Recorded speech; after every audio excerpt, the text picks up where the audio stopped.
एक तरफ Gaza Israel Hamas युद्ध के चलते लगातार धधक रहा है, दूसरी ओर हूती लड़ाकों ने फिर से अपने तेवर दिखाने शुरू कर दिए हैं। यानी यमन के विद्रोही गुट ने एक बार फिर इजरायल पर कहर ढाना शुरू कर दिया है।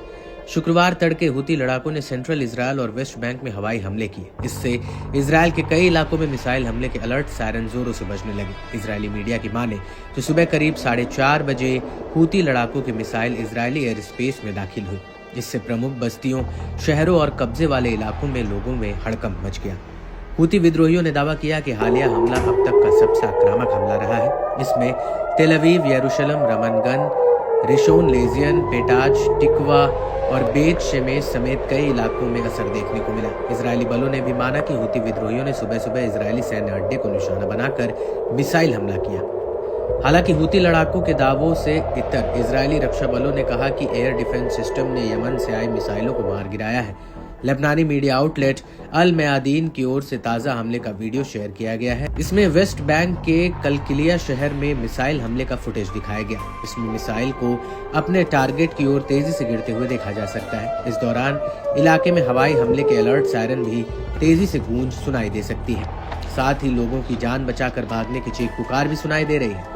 बता दें कि यमन के लड़ाकों ने हाल के दिनों में इजरायली ठिकानों पर अपने हमलों को बढ़ाया है। इसमें लंबी दूरी की मिसाइलें और ड्रोन शामिल हैं। माना जा रहा है कि हूतियों के हमले से इजरायली लोगों के डर और खौफ के दिन फिर से शुरू हो गए हैं।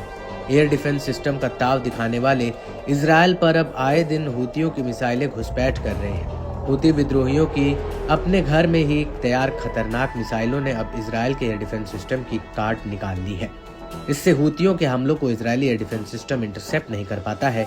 यहाँ तक कि यमन से दागी गई मिसाइलें इजरायल के इंटरसेप्टर मिसाइलों के नाक के नीचे से अपने मिशन को अंजाम तक देने लगी है। इस बीच हूतियों के प्रवक्ता ब्रिगेडियर जनरल याह्या सारी ने खुलासा किया कि मिसाइल ने अपने सटीक टारगेट को हासिल कर लिया है। इससे इजरायल को बड़े पैमाने पर नुकसान पहुंचा है। इतना ही नहीं, हूतियों के लगातार हमलों ने ये जताने की कोशिश की है कि प्रतिरोध का गुस्सा अभी ठंडा नहीं पड़ा है। ईरान समर्थित प्रॉक्सी गुट अभी भी इजरायल को दुनिया के नक्शे से मिटाने के लिए आमादा है। याह्या सारी ने धमकी देते हुए कहा कि हूती आने वाले समय में भी इजरायल के खिलाफ अपना सैन्य अभियान जारी रखेगा। बहरहाल, यमन के हूती लड़ाके इजरायल के लिए एक जिद्दी खतरा बनकर सामने आए हैं।